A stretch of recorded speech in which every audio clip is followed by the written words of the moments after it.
cancel your appointment right now and wipe up the juice spill in the dining room. It's embarrassing enough having you just standing around while I'm trying to host this party." Those words didn't come from a stranger. They came from my daughter-in-law, Marissa Crane, through a smile so tight it could cut glass, spoken through teeth clenched beneath a coat of lipstick. Her voice sliced through the soft lounge music and the chatter of nearly 40 guests like a snapped violin string. We were in the middle of my grandson Oliver's 14th birthday celebration, though celebration is generous. The entire event looked more like a fundraiser for Marissa's social aspirations than a party for a teenage boy. The living room of the house my late husband and I bought decades ago had been transformed into a stage of gold accents, imported pastries, and the faint scent of eucalyptus from overpriced candles. Guests mingled, sipping cocktails I'd never be able to pronounce. And there I sat, in a corner, clutching my phone. Not because I intended to be rude, but because the call I was on was the most important one of my life.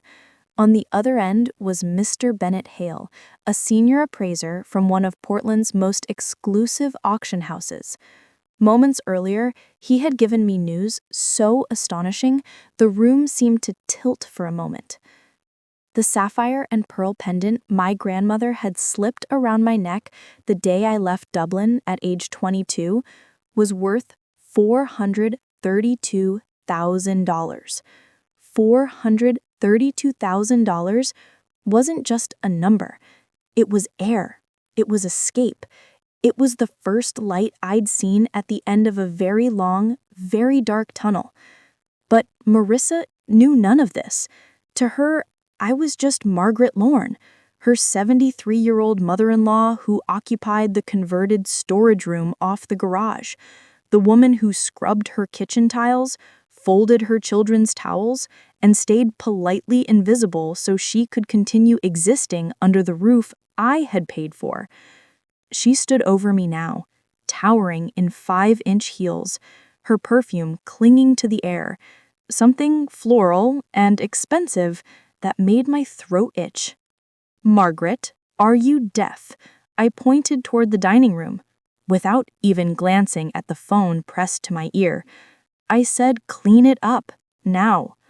Something in my chest, something knotted and tense from years of swallowing my pride, finally snapped. It didn't break loudly, it didn't shatter, it simply released, like a rope finally giving way after being pulled too tight for too long. I didn't hang up the call. Instead, I lowered the phone slowly and lifted my gaze to meet hers. And for the first time in almost 13 years, I didn't look down. No. The word left my lips so soft, I barely recognized my own voice. Yet in the sudden hush that fell across the room, it sounded like a cymbal crash. Guests nearby paused mid-conversation.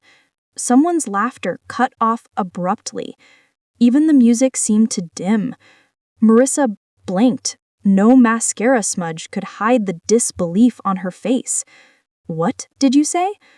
I rose from my chair, my knees protesting after hours spent preparing the enormous chocolate cake, sitting untouched on a marble counter. "I said no, Marissa. I'm on an important call, and I'm not your maid." Her expression shifted instantly, perfect hostess veneer melting into raw fury. She leaned closer, voice low, but loud enough for at least a dozen guests to hear. "You ungrateful drain, you're lucky we let you stay here at all. If you don't like the rules, you can get out." Across the room, my son, Andrew, froze mid-sip, eyes widening, but he said nothing, didn't move, didn't defend me. He just stared at the floor as if the answer to all his cowardice lay in his polished shoes. That silence, that cold, complicit silence, hurt more than her words. I turned away. I picked up my old leather handbag, the one my late husband had given me for our 35th anniversary, and walked through the crowd of stunned guests, out the front door, into the cold Oregon evening, and I didn't look back. None of them knew that the phone call Marissa tried to end was the first domino in the collapse of everything she held dear. If you think this was bold, wait until you hear what pushed me into that house in the first place and how I became trapped there for 13 long years. I reached Helen's house 20 minutes after leaving the party, my legs carrying me faster than I expected for a woman my age. I didn't even remember most of the walk, just the cold sting of the night air and the pounding shock in my chest. By the time I stepped onto her porch, the adrenaline that had fueled me drained all at once, leaving behind a heavy, trembling exhaustion. The door swung open before I could lift my hand to knock.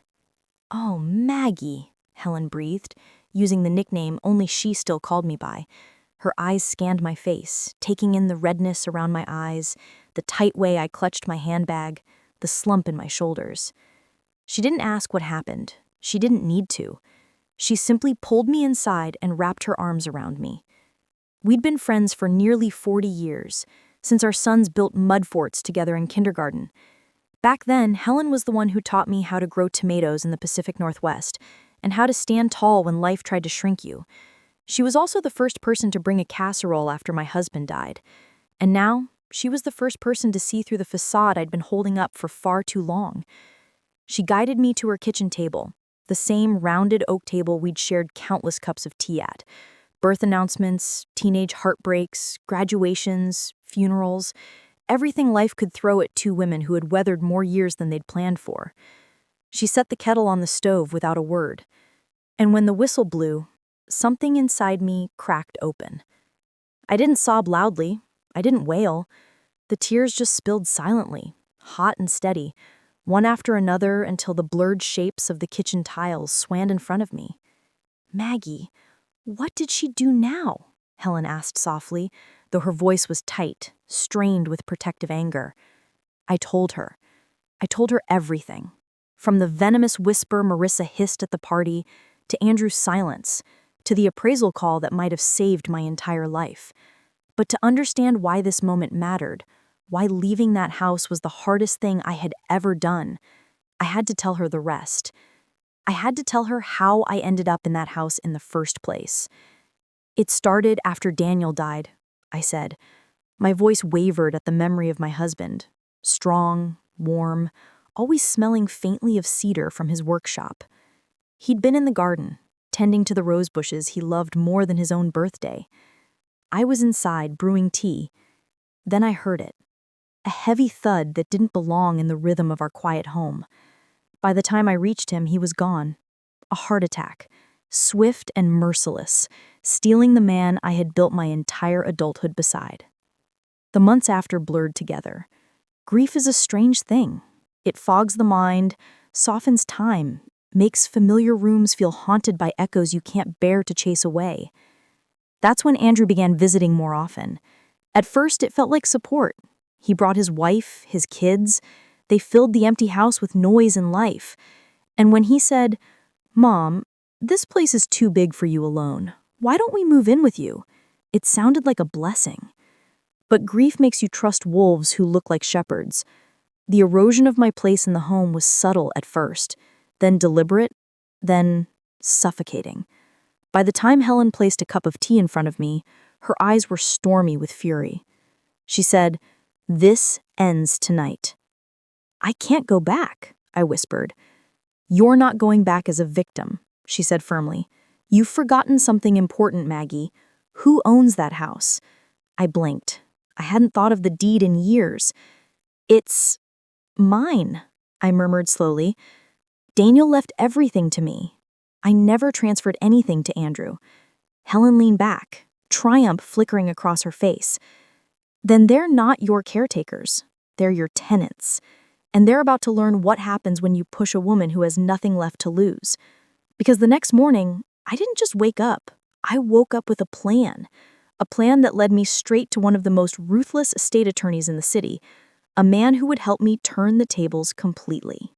The next morning, sunlight streamed through Helen's guest room curtains, soft, warm, and far kinder than anything I'd woken up to in years.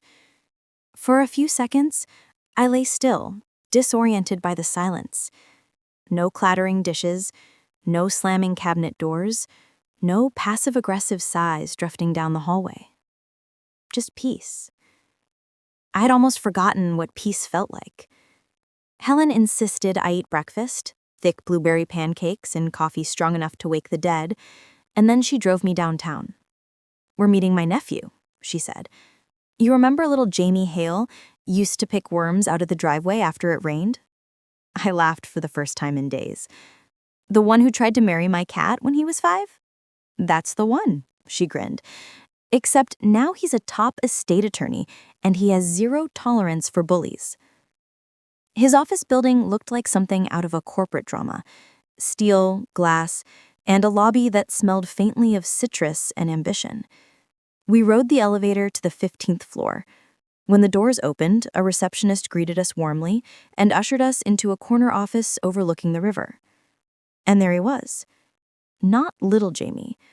James Hale, SQ. Tall, sharply dressed, mid-40s with intelligent gray-flecked eyes, and the kind of crisp posture that says, "I win cases before lunch." His handshake was firm, but his smile softened when he turned to me. "Aunt Helen told me a little," he said gently, "but I'd like to hear it in your own words." And so I told him. I told him everything, from the room I'd been forced to move into, to the financial demands, to the emotional exhaustion that had drained me dry over 13 years. I expected him to interrupt. He didn't.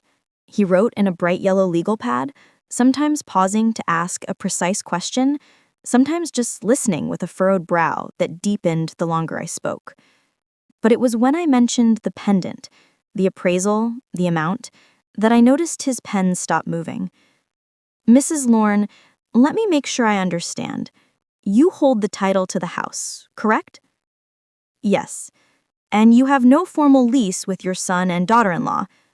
"No. And you've been covering property taxes while they cover groceries and utilities." I nodded. James removed his glasses and set them on the desk. "Then, legally speaking, they are informal tenants, but the abuse you've described changes things significantly." I swallowed hard. "What happens now?" "First," he said, leaning forward, "we protect you. That pendant will not go back into that house, ever." "It's in my purse," I said, lifting it. He stood immediately. "We are placing it in a secure safety deposit box today." After that, he opened a folder and pulled out a checklist. "Next, I need to understand the financial situation in that home. Your daughter-in-law's spending, her business records, any documents connected to your house.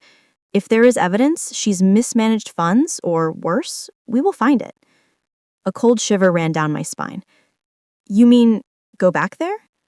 "Only when the house is empty," James said calmly, "and only to collect documents relevant to your property.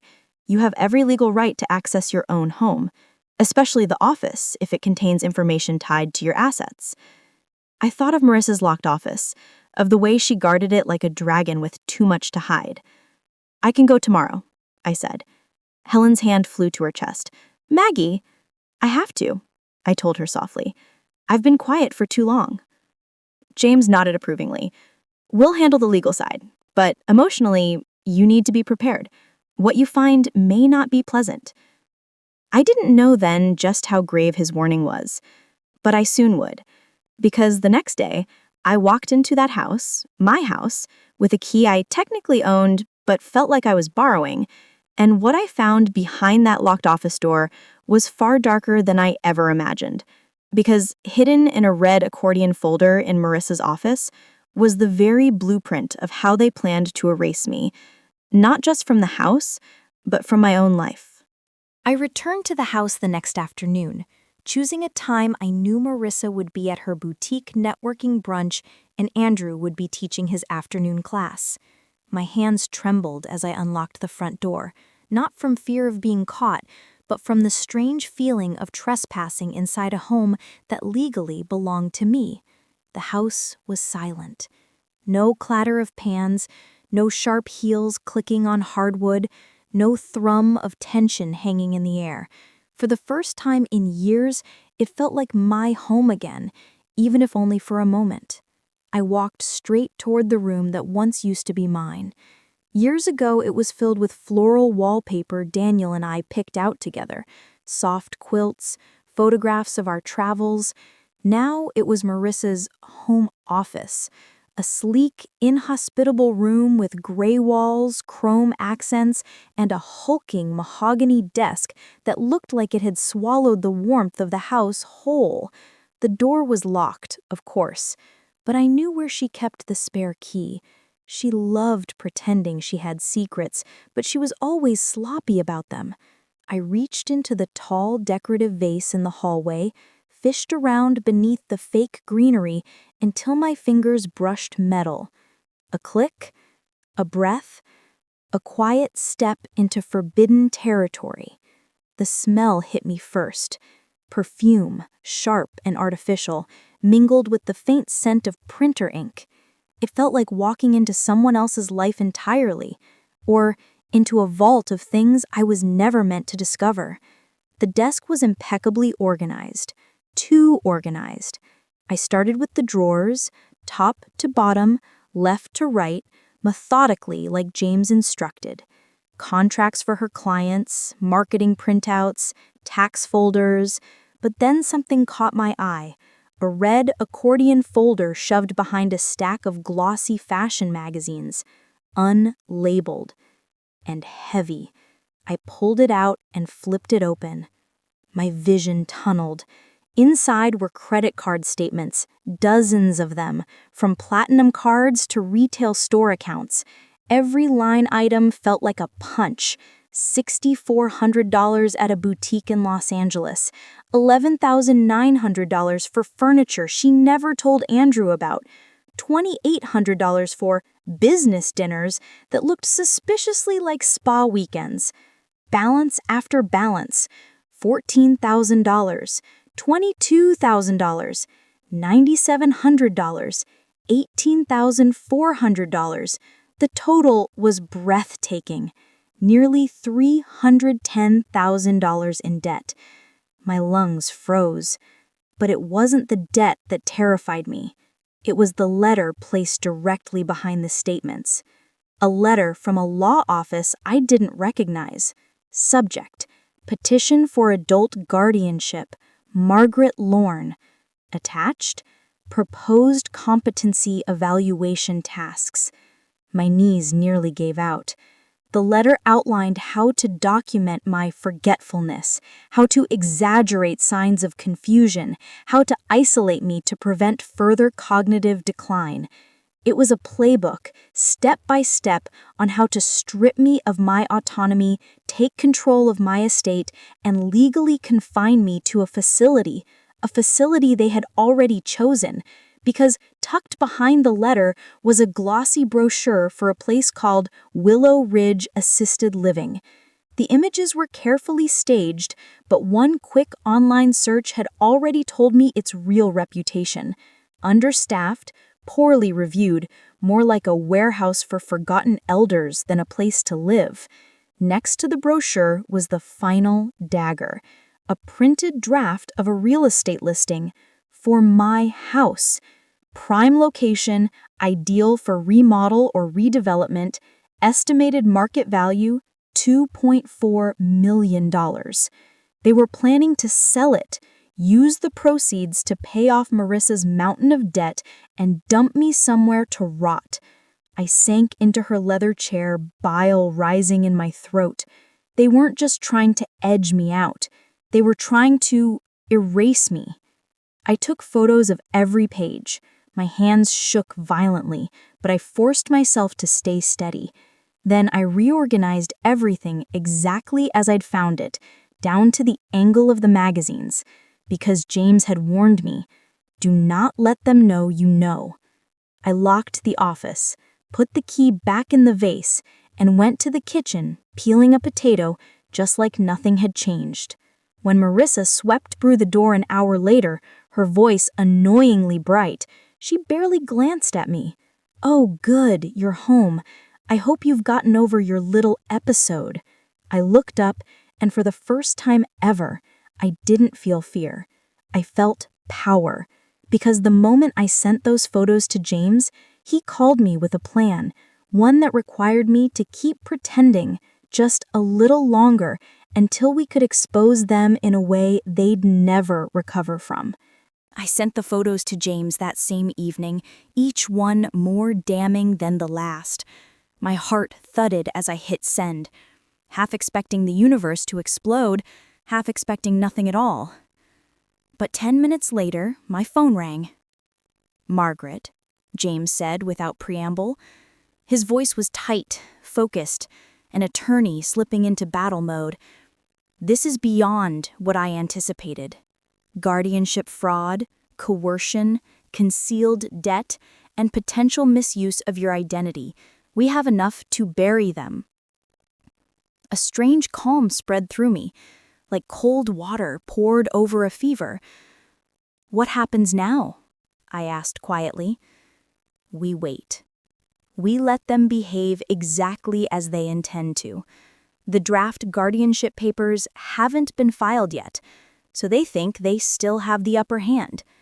We want them comfortable, confident, reckless." "How long do I have to stay there, pretending?" "1 more week," he said. "Just one. And then we pull the rug from under them."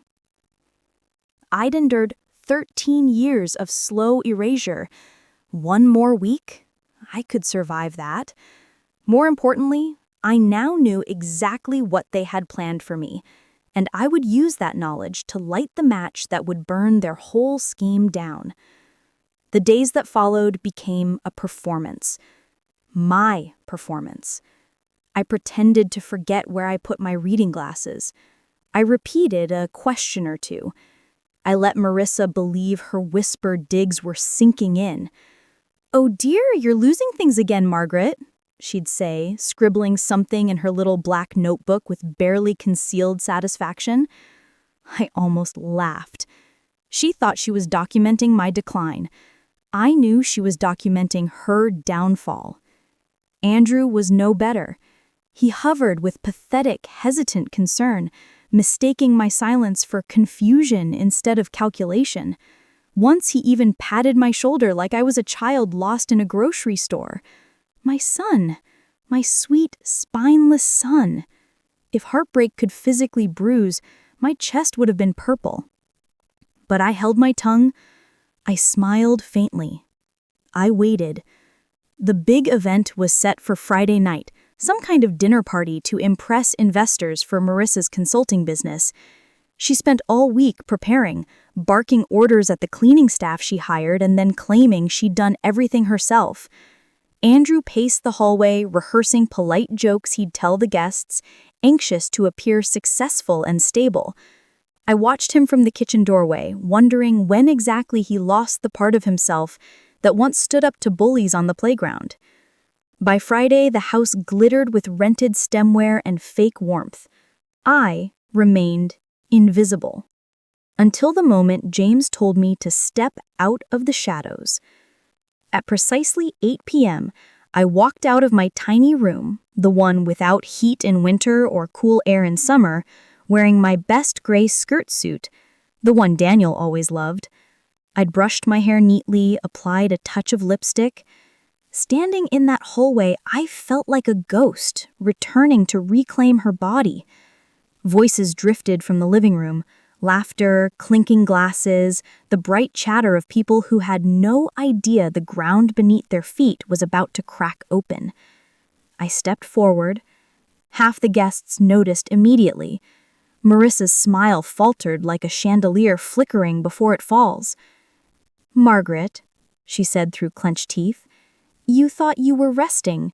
Too much excitement can overwhelm you, remember?" I lifted my chin. "I'm not overwhelmed. Not tonight. In fact, I've never been clearer." A ripple of whispers spread through the room. Andrew stiffened, color draining from his face. "Mom, maybe we should talk privately." "No, Andrew. No more whispering in hallways. No more secrets behind locked doors. Not anymore." I stepped into the center of the room, every eye now on me. And I could feel it, The moment the tide turned, the moment the people who once looked through me finally had no choice but to see me. Because what I said next didn't just stop the party, it detonated the entire carefully constructed image Marissa had built, and the fallout was about to be spectacular. The room fell into a thick, uncomfortable silence the moment I stopped speaking. 40 guests, all dressed in polished confidence and expensive fabrics, stared at me as if I'd disrupted a sermon. Perhaps I had. Marissa did worship at the altar of her own social status. She approached me slowly, her smile stretched thin like melting plastic. "Margaret," she said lightly, "let's not make a scene in front of my guests. Why don't you go back to your room and—" I cut her off. "No. I think your guests should hear this." Marissa froze, her painted smile faltering. A few people shifted, sensing the tension twisting the air. I reached into my handbag and pulled out a thick manila envelope, the one James had prepared for this exact moment. I've spent 13 years being quiet. Tonight, I speak. I opened the envelope. The top page was a blown-up photograph of the guardianship letter, her blueprint for having me declared incompetent. Gasps echoed around the room like tiny explosions. "Is this real?" someone whispered. Marissa lunged forward, but I stepped back, holding the papers out of reach. "Please, don't touch," I said sharply. "You've interfered with my life enough." A murmur rippled across the room. Guests craned their necks to see. Even the servers paused mid-step. I continued. "This letter outlines how Marissa planned to convince the courts I was losing my mind, documenting forgetful episodes, isolating me from friends, limiting my communication, all so she could take control of my estate." I saw Andrew sway slightly, the truth beginning to dawn on him like a slow sunrise. "But that's not all," I said, lifting the next photo. "Here are the credit card statements. Over $300,000 of debt, hidden from her husband, hidden from her clients, hidden from everyone." I handed the papers to the nearest investor, a stern-faced man in a navy suit with silver hair and sharp eyes. His eyebrows shot up the moment he read the numbers. "This is reckless financial misconduct," he muttered. Marissa let out a high-pitched laugh, thin, brittle, desperate. "She's lying. She faked these. She's confused. She's been confused. That's why we were preparing a guardianship, because she's unwell. She's delusional." "Am I delusional?" I asked, calmly. And that's when the universe smiled at me, because the doorbell rang. Not a gentle ring, a thunderous, authoritative pounding. Everyone turned as Helen opened the door and stepped aside. In walked James Hale, flanked by 2 police officers and a representative from Adult Protective Services. Marissa's face drained of color. James addressed the room with crisp authority. "Marissa Crane, we are executing an emergency protective order on behalf of Mrs. Margaret Lorne. You are to vacate this property immediately pending investigation into elder financial abuse, coercion, attempted fraud, and unlawful concealment of debt." Marissa shrieked. "You can't do this. This is my home." "No," James corrected calmly. "It isn't." He held up a set of official documents. "Mrs. Lorne is the sole legal owner of this house. You and your husband have no claim to it.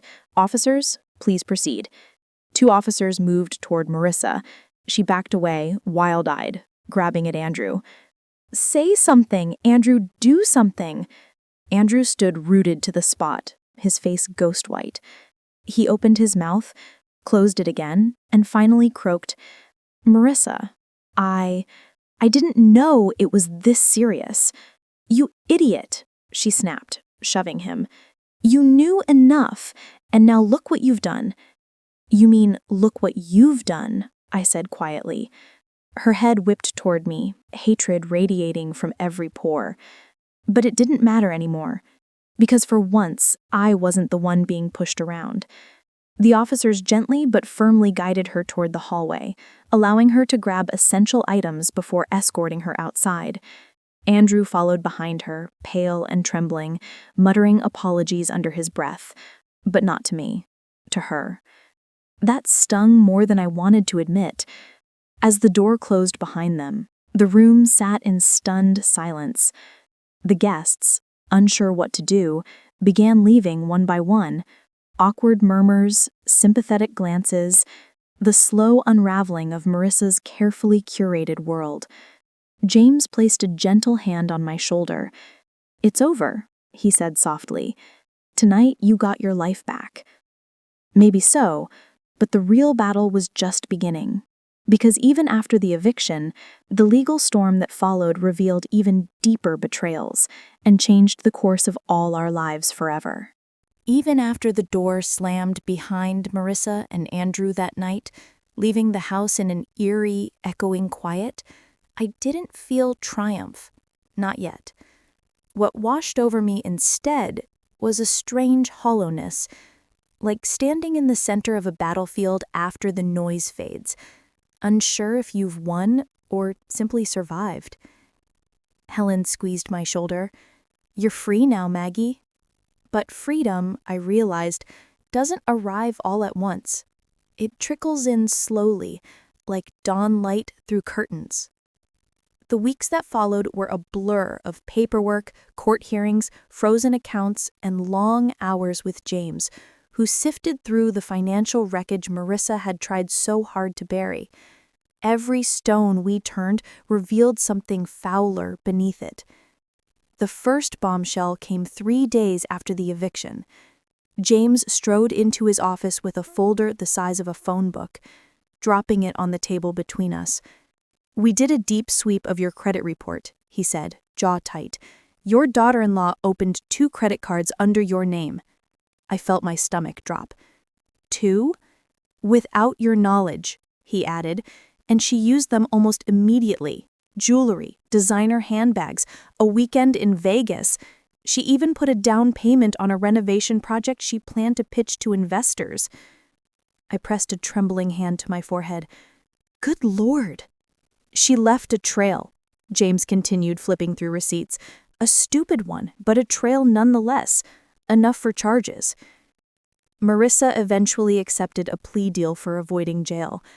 Fraud, identity misuse, and attempted elder abuse. Her sentencing included 5 years of probation, mandatory restitution, and a felony record that would shadow her career forever. Her precious consulting business? It collapsed overnight. Investors fled, clients vanished. Her online presence was scrubbed clean except for one tragic statement she posted before deleting every account. "Some people can't handle a strong woman." If only strength had been her problem. Greed is what destroyed her. But Andrew? Andrew was a different kind of heartbreak. He tried to distance himself from her during the legal fallout, insisting he had never known the full extent of her actions. "Mom, I swear, I didn't know she planned to send you away. I thought the guardianship was just to help with bills, to keep you safe." I stared at him across James's office, the weight of years pressing on my chest. "Andrew," I said softly, "you saw me living in a storage room." He flinched. "You saw her talk to me like I was filth. You saw her take and take and take. You didn't need documents to know it was wrong." His eyes filled with tears. "I was trying to keep the peace. I thought things would get better." They never do, when silence feeds them. The truth was simple. Marissa's cruelty was unforgivable, but Andrew's cowardice, that was a wound far deeper. He lost his job quietly 2 months later. Schools don't like scandal, even indirectly. The divorce followed soon after, bitter and messy, with Andrew trying and failing to absolve himself in court. I didn't attend the final hearing. There are some things a heart doesn't need to see. In the midst of the legal chaos, I sold the pendant, not because I needed the money, though it certainly helped, but because it represented something I no longer wished to cling to. The past was behind me, and I had no room for relics of a life that no longer existed. With the funds, I repaired the house that had sheltered so much pain. New paint, new appliances, new locks. Airy curtains that let sunlight drift in softly. Daniel's hydrangeas were pruned, thriving again. It felt like tending a wounded garden. Slow work, careful work, healing work. Then, one quiet morning, as I stood in the newly restored living room, I realized something. A big house is too lonely for one person, too empty, too silent. And that realization sparked the idea that would reshape my life more radically than Marissa ever could. Because what I chose to do with my home didn't just reclaim my life, it changed the lives of others who had been invisible for too long.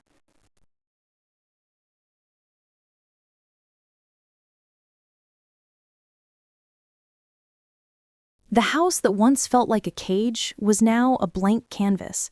It had taken months of recovery, both physical and emotional, but finally I felt the walls around me shift. They no longer whispered with memories of betrayal. Instead, they hummed with potential. I had spent years suffocating in the shadow of the house that I owned, a house that was meant to be my sanctuary but had become a prison. But now, with the last of the legal battles behind me and the past finally put to rest, I could breathe. I had reclaimed not just my freedom, but my dignity. One morning, as I sipped my coffee and gazed out at the garden where Daniel's hydrangeas flourished, a thought sparked in my mind. I was no longer alone, but I had learned that even with all this space, a big house was too empty for just one person. I needed something more. I needed purpose. And that's when it hit me. What if I could open my home to other women, like me, who had been forgotten, ignored, or cast aside? Women who were left to grow old in isolation, just as I had once feared. What if I could offer them what I had fought so hard to reclaim for myself? A place where they were seen, heard, and valued. The idea blossomed in my heart. I spent the next few months turning the house into more than just a residence. I transformed it into a co-living space, the Lorne House, a sanctuary for women who had nowhere else to turn, women who had faced hardship, loneliness, or financial struggles, women who needed a safe place to rebuild their lives. Martha was the first to move in, of course. She had been with me through it all, my rock. Then came Mrs. Calloway, a retired nurse who had lost her husband and her job in one fell swoop. She'd been living in her car for weeks before I found her at the local shelter. After her, there was Betty, a former teacher who had been evicted from her apartment after the rent skyrocketed. And then Olivia, a widowed artist who had spent the last decade in self-imposed exile. Each woman brought something special to the house. Together, we were more than just a group of housemates. We were a family.